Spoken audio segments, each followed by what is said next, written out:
Hi friends, இப்போ நம்ம மகாநதி பார்க்க போகிறோம். மகாநதியில் வந்துட்டு நம்ம காவேரி ஒரு பக்கம் வீட்டுக்கு வந்த உடனே நம்ம கங்காவை பார்த்து என்னாச்சுக்கான்னு சொல்லி கேட்க, அவங்க அம்மா ஒரு பக்கம் சலிச்சுக்கிட்டு போகிறாங்க. என்னாச்சுக்கா, அம்மா ஒரு பக்கத்து முறுக்குது, அம்மா எப்பொழுதும் என்கிட்ட முறுக்க தான் செய்யன்னு சொல்லி பார்க்க, பாட்டி ஒரு பக்கம் உன் வாழ்க்கை இப்படி ஆடி போகணும் அப்படின்னு சொல்லிட்டு குதர்க்கமாக பேசுது. பாட்டி எதுக்கிட்ட இப்படி பேசுதுன்னு தெரியாமல் புலம்புன நம்ம காவேரி கங்கா கிட்ட விஷயத்தை கேட்டு தெரிஞ்சுக்கிட்டாங்க. அதாவது இங்கே வந்தது யார், விஜயோட சித்திங்க அப்படின்னு சொல்கிறாங்க.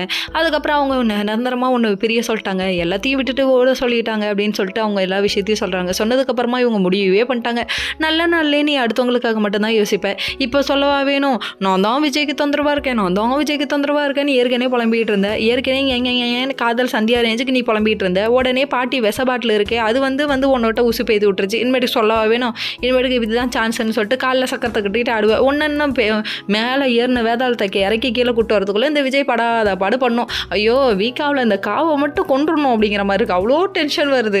என்ன பண்ணுறது, விஜய் அழுவுச்சுன்னா எவ்வளோ பேர் உன் மேலே கோப்படுவாங்க தெரியுமாமா, இது தெரியாமல் நீ பண்ணிகிட்டு இருக்க நீ அப்படிங்கிற மாதிரி ஆச்சு. பேசிக்கிட்டே இருக்க டைமில் வந்து குதிச்சிட்டாரு நம்ம விஜய். வா காவேரி போகலாம் அப்படின்னு சொல்லி கேட்க, வா சுருதி போகலாம் அப்படின்னு கையை பிடிச்சி எழுதுறாரு.